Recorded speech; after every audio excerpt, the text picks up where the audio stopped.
Bonjour à tous et bienvenue sur la chaîne Astro. Aujourd'hui, je voudrais vous proposer de parler d'un sujet quelquefois un petit peu tabou en astronomie, mais je pense qu'il est absolument fondamental d'en parler, et en particulier à l'approche des fêtes de Noël. Il y a beaucoup de questions actuellement sur les groupes Facebook, à savoir j'aimerais acheter mon premier instrument. Vous êtes un certain nombre à m'avoir contacté de façon directe pour me poser un certain nombre de questions, et je vois que très vite, on veut à la fois, par exemple, acheter son premier instrument et acheter d'office des nouveaux oculaires et des barlots et des machins et des filtres, etc. Et je pense qu'il faudrait reparler un petit peu de savoir organiser intelligemment nos priorités quand il s'agit du budget d'acquisition de votre premier instrument, et en fait d'établir finalement un petit peu une roadmap sur plusieurs années concernant l'acquisition de votre matériel d'astronomie, puisque l'astronomie c'est quand même du matériel un petit peu onéreux. Il y a pas mal de pièges en réalité du point de vue financier qui pourraient vous arriver, et je vous propose donc 20 points clés à considérer finalement dans l'organisation intelligente de votre budget astro. Et c'est maintenant sur la chaîne Astro.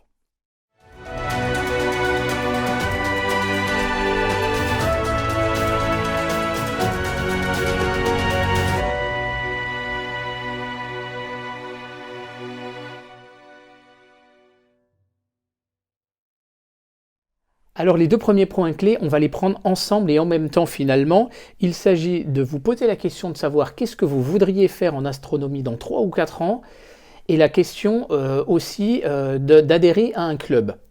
En fait, pour moi, les deux questions, elles sont liées pour la très bonne et simple raison que si vous ne savez pas répondre à la première question, ce que vous voulez faire dans 2, 3 ou 4 ans, eh bien d'aller dans un club va vous permettre de voir comment les gens pratiquent l'astronomie, et à ce moment-là savoir un peu plus finalement ce que vous voulez.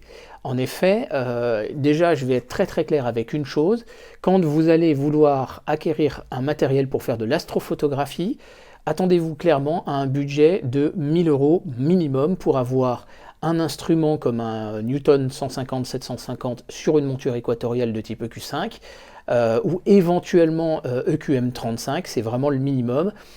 Alors ça peut être un petit peu moins cher avec des lunettes ED, mais pour moi c'est pas les meilleurs instruments dans la mesure où le rapport focal sur diamètre est plus élevé, et quand on débute, on veut faire de la photo et notamment photographier plusieurs objets dans la même nuit. Donc la question de rejoindre un club, pour moi, elle est absolument fondamentale, parce que c'est un des endroits où vous allez pouvoir apprendre le plus rapidement possible l'astronomie. Faire partie d'un club, ça va être la possibilité d'utiliser le télescope des autres, et c'est également la possibilité, pourquoi pas, d'emprunter du matériel du club. Et donc c'est un très bon moyen de pouvoir apprendre rapidement, trouver quelque part un mentor qui va vraiment vous guider dans votre apprentissage de l'astronomie, et en même temps il y a beaucoup de clubs qui font des sessions de formation. Adhérer à un club, ça va vous coûter entre 30 et 60 € pour une année, ça dépend des clubs, et puis il y a des modules, alors ça peut être intégré au fait d'adhérer au club, ou ça peut être en option des modules de formation, et ça peut prendre la forme par exemple d'une dizaine de soirées d'au moins 2 heures, avec en plus de ça des questions-réponses et la possibilité d'avoir des réponses personnalisées à votre besoin. Donc il y a, je pense que les clubs c'est quelque chose à ne pas négliger, sachant aussi qu'il y a dans les clubs aussi des personnes qui sont vraiment formées par l'Association française d'astronomie, on va en parler bientôt. Donc ça, c'était les deux premières questions. Ensuite, on va parler de votre premier instrument. Une fois que vous avez identifié ce que vous voulez, il va falloir déjà se poser la question du budget la première année. Et je vais vous dire très clairement, la première année, il faut mettre le budget vraiment dans ce qui est essentiel. Si vous achetez un matériel neuf, il vous sera vendu logiquement avec des oculaires, un petit peu d'entrée de gamme certes, mais à peu près correspondant à la qualité de l'instrument pour une première observation possible. Et donc déjà la première question à se poser, c'est est-ce que ça va être votre instrument définitif ou pas, par rapport à votre projet de vue de 3 à 4 ans. Mais en tout cas, si ce n'est pas le cas, il va falloir se poser la question quand même de prendre un instrument qui se revendra facilement.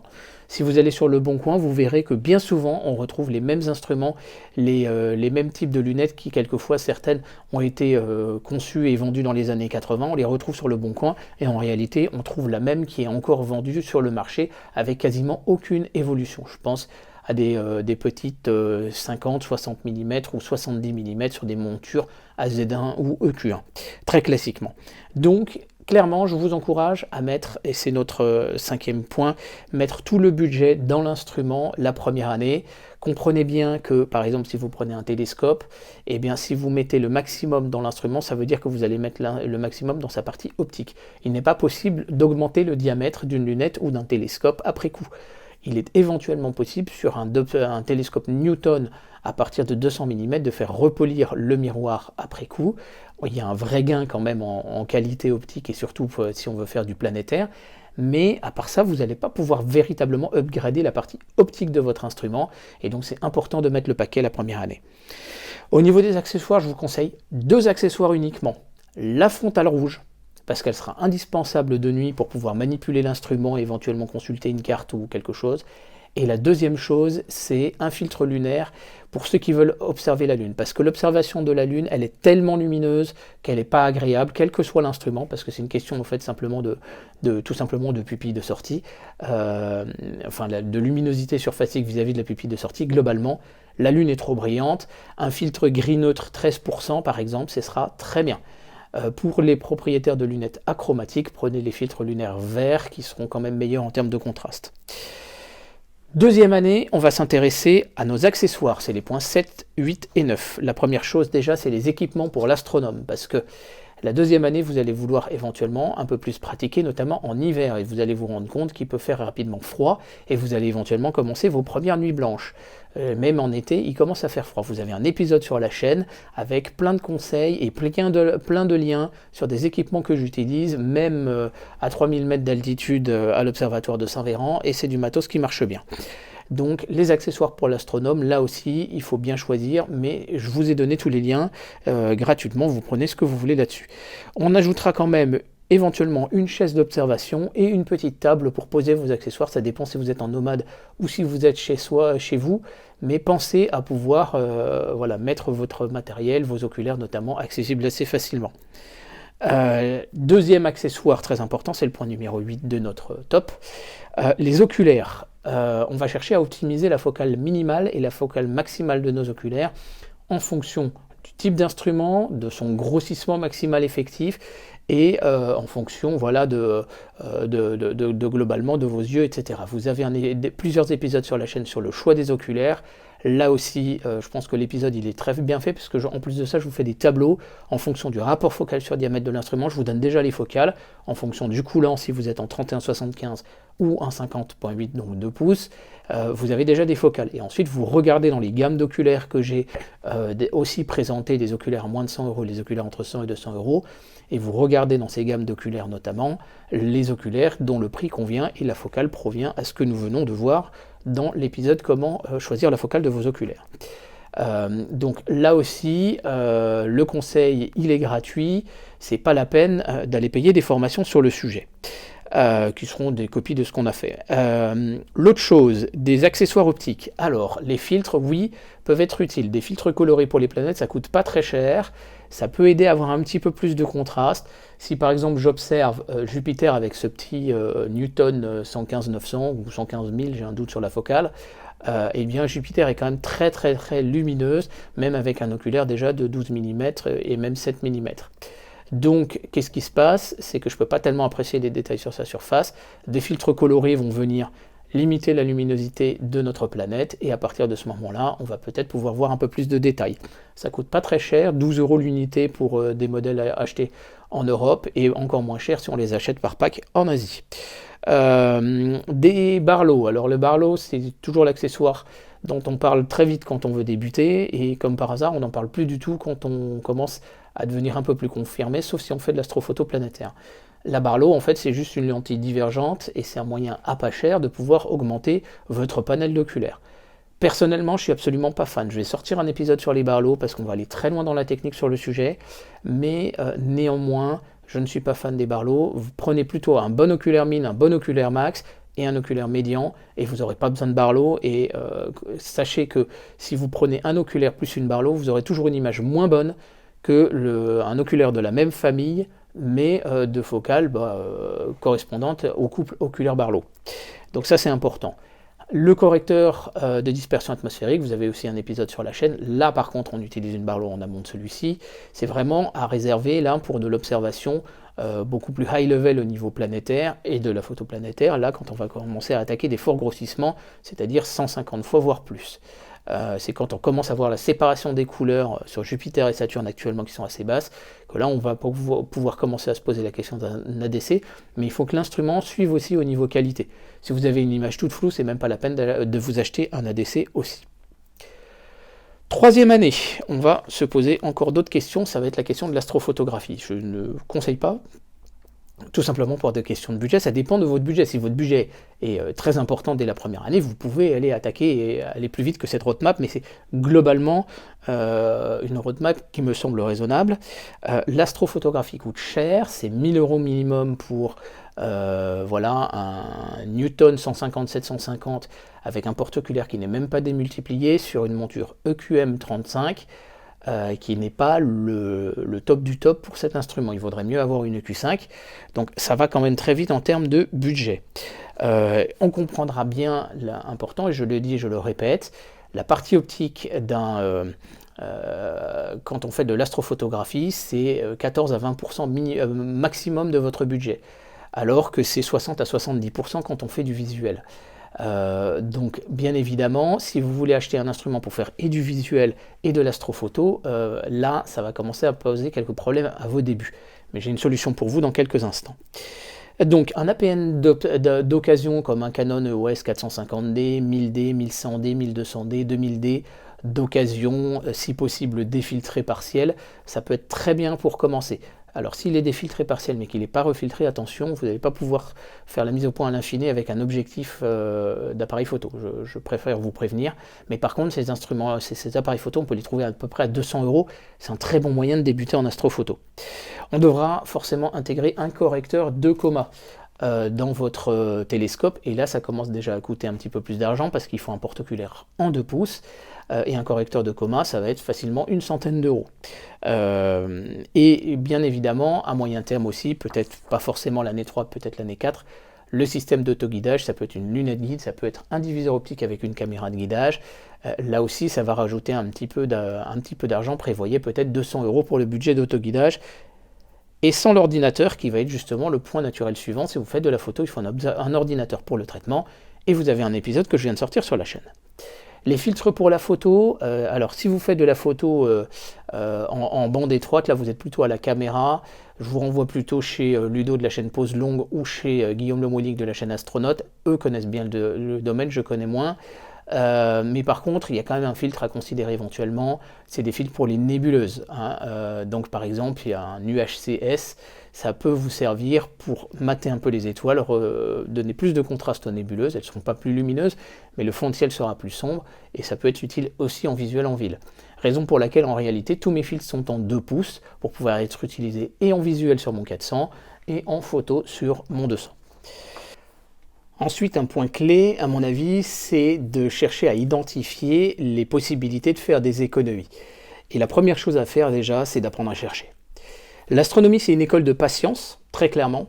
Dites-vous que par exemple, la première fois que j'ai observé la nébuleuse Blinking Nebula, qui est assez rigolote, parce que quand on met l'œil dessus, elle disparaît. Quand on retire l'œil, elle réapparaît. Eh bien, il m'a fallu au moins 20 minutes pour la trouver. La première fois que j'ai commencé à vouloir observer les galaxies de la Vierge, même chose, ça m'a pris un petit peu de temps. Puis progressivement, la gymnastique vient et on devient de plus en plus rapide. Donc si vous n'êtes pas capable simplement de chercher dans un forum, dans Google, une information et que vous voulez du tout-cuit pour ce qui est de faire de l'astronomie, eh bien prenez 3000 € ou 4000 €, achetez un Ivescope ou un Stellina, c'est-à-dire un télescope strictement automatique où avec la tablette vous dites boum, hop, le truc il se met en station en 2 minutes et ensuite il va vous photographier l'objet que vous voulez et vous le voyez sur votre smartphone. Clairement, l'astronomie, c'est pas fait pour vous si vous ne voulez pas vous donner un tout petit peu l'effort de chercher. Mais par contre, en cherchant, vous allez pouvoir faire d'énormes économies. D'énormes économies parce que vous allez apprendre des erreurs des autres. D'énormes économies parce que vous allez choisir le bon matériel et non pas des matériels qui vous sont quelquefois vendus et qui sont véritablement de la merde, quoi. Je prends un exemple, caméra planétaire, vous pouvez acheter une petite caméra planétaire, là, comme la T7 Astro de Dyson qui marche très bien. C'est pas le top du top, hein, mais elle marche super bien. Vous pouvez acheter la caméra Bresser Wi-Fi, sauf que le problème, c'est que le Wi-Fi, vous avez une bande passante qui n'est pas garantie, vous avez un logiciel qui est totalement propriétaire, et en réalité, vous n'allez absolument pas pouvoir tirer le maximum du capteur, et encore, le capteur de la Bresser Wi-Fi est plutôt assez mauvais. Autant j'aime bien leur télescope, autant cette petite caméra est un véritable piège. C'est juste un exemple pour vous donner, de vous dire, clairement, il faut savoir chercher. Vous avez 3 forums qui sont très bien, WebAstro, AstroSurf et Astronaute. Vous avez pléthore de groupes sur Facebook, astronomie pour les débutants, astronomie pour débutants, astronomie, astrophotographie, les groupes des différentes chaînes astro, parce qu'on a tous notre groupe également, etc., etc., pour pouvoir répondre à vos questions quand vous voulez, voilà, quand vous avez besoin d'une information. Donc, clairement, n'allez pas tête baissée dans une décision, ou n'allez pas gaspiller votre argent à aller payer des formations quand en réalité toute l'information peut être trouvée gratuitement. Parce que je rappelle que les personnes qui vous donnent éventuellement des formations payantes, eh ben, ils ont appris comment? Eh ben, ils ont appris sur des informations gratuites qu'ils ont trouvées sur Internet. Donc, clairement, apprenez à chercher. L'astronomie est une école de patience et c'est un point clé fondamental. La deuxième chose, c'est aussi ne pas racheter 2 fois la même chose. C'est-à-dire que si vous aviez votre instrument avec des oculaires d'entrée de gamme et que vous allez simplement acheter des oculaires un tout petit peu supérieurs, vos oculaires, dites-vous, dans quelques années, vous allez vouloir les changer à nouveau. Donc peut-être se poser la question de ne pas chercher à acheter, c'est le piège typique de la valise d'oculaires. Cherchez plutôt à acheter 1 ou 2 bons oculaires et bien en profiter, plutôt que d'acheter plein de petits oculaires qui feront très très vite doublon en réalité avec les oculaires d'entrée de gamme que vous aviez avec l'instrument. L'autre chose, acheter du matériel d'occasion. En réalité, vous me voyez sur mes différentes vidéos avec beaucoup de matériel, j'ai énormément de matériel d'occasion. Et en réalité, beaucoup d'astronomes amateurs sont quand même très soigneux et donc peuvent vous vendre du matériel d'occasion plutôt en bon état. On identifiera quand même au niveau mécanique qu'il n'y ait pas trop de risques. Au niveau optique, si vous achetez une lunette, on veillera à ce que la lentille de l'objectif soit vraiment nickel, absolument transparente. Ne vous faites pas dire il faut la nettoyer, non, vous me la nettoyez. Et là, après ça, je verrai si oui ou non je vous prends l'instrument. Parce que le piège pour les lunettes, c'est le risque d'apparition de champignons, et c'est très très galère à faire partir, voire quasiment impossible. Et donc à ce moment-là, votre lunette, elle a plus du tout la même transparence qu'elle avait à l'origine. Pour un télescope à miroir, le risque, c'est ce qu'on appelle le piquage, c'est-à-dire que l'aluminium qui fait juste 10 microns d'épaisseur aura été bouffé par de l'humidité avec de la poussière ou carrément par une toile d'araignée. Là aussi, si vous avez le moindre doute, parce que ça ressemble à de la poussière, il vaut mieux demander à un membre d'un club. Je vous renvoie donc au point qu'on a vu en tout début de cet épisode pour savoir justement avoir des conseils avec les clubs. Au pire, vous demandez, et il y a des tutoriels il y a un excellent tutoriel sur la chaîne Astronaute, vous demandez à nettoyer le miroir avec le vendeur. Et là, à ce moment-là, si le miroir n'est pas nickel à l'issue du nettoyage, vous savez qu'il va être piqué, et donc là, à ce moment-là, il faut se poser des questions. Des toutes petites piqûres sont pas très graves, des micro-rayures en surface, c'est pas très grave. Par contre, des piqûres plus importantes, là, ça va commencer à perturber un petit peu les images. Et surtout plus nombreuses. Globalement, ça va entacher la réflectivité du miroir, et donc finalement le contraste de l'image. Ça va être quand même assez important. Faire un maximum de choses par soi-même, ça c'est un point extrêmement important et un vrai point clé. Comme vous l'avez vu, je fabrique mes télescopes. J'ai fabriqué tous mes télescopes finalement, à part le tube de celui-là on va dire, et j'ai fait énormément d'économies de cette façon-là. Et le pire, c'est quand on fait carrément sa propre monture, puisqu'une monture équatoriale, ça coûte un bras. Donc il y a plein de petits bricolages que vous pouvez faire. Vous pouvez aller sur la chaîne de Julien Taverna, les carnets astro, la chaîne Astronomie à la lunette de Laurent Oumar, ou sur ma chaîne, on a pas mal d'épisodes déjà sur le bricolage pour vous donner des petites astuces. Très bientôt va sortir un épisode sur la construction d'une petite monture Dobson pour un télescope Dobson 115. Mais si vous avez un télescope de plus gros diamètre, il est possible, et probablement je développerai le concept sur un télescope de plus gros diamètre, en vous donnant tous les points et toutes les cotes, et comment calculer finalement toutes les cotes en fonction de votre instrument. Mais une petite monture Dobson comme ça coûte entre 20 et 60 euros suivant l'instrument. Là, j'en ai pour 40 euros avec toutes les options, mais globalement, ça coûte vraiment pas cher. Et donc, dans l'attente, si vous voulez vraiment, vous êtes sûr, vous voulez vous mettre à l'astrophoto, eh bien, achetez un bon tube 200 000 PDS ou 200-800 PDS, donc de chez Skywatcher. Donc PDS, c'est les portes oculaires qui sont démultipliés et qui sont vraiment à conseiller pour la photo. Achetez ce tube-là, fabriquez une monture Dobson comme ça sur un tabouret, vous utilisez ça pendant 1 ou 2 ans, le temps d'économiser pour la monture. Vous pouvez déjà vous éclater en visuel parce que vous avez un beau diamètre de 200 mm, et à terme, vous achèterez la monture éventuellement d'occasion ou neuve. Et donc là, il y a une vraie possibilité d'économie, parce que si vous l'achetez un 200 000 par exemple sur une EQ5, finalement elle ne suffira pas, vous allez vouloir la vendre, et bien vous allez avoir une perte d'argent entre-temps. Donc ça, c'est quand même un point important. L'autre chose, c'est les logiciels. En réalité, de tous les logiciels que j'utilise en astrophoto, et globalement en astronomie depuis 6 ans, puisque je viens de fêter mes 6 ans de reprise de l'astronomie amateur, j'avais pratiqué beaucoup adolescent, j'ai arrêté, j'ai repris, eh bien, il n'y a que 2 logiciels que j'ai payés. Le premier, c'est Sky Safari Pro sur mon iPhone, qui me sert de carte du ciel parce que j'ai tous les contours des nébuleuses, et quand on fait de l'astrophotographie, surtout avec du grand champ, avec un Sony A7S, l'objectif de photographier des nébuleuses qu'on ne verra clairement pas, même pas sur une seule photo, eh bien d'avoir une carte précise de notre cadrage, et surtout le calcul justement anticipé de notre cadrage avec Sky Safari, c'est super utile. Il coûte pas si cher que ça, c'est genre une vingtaine d'euros.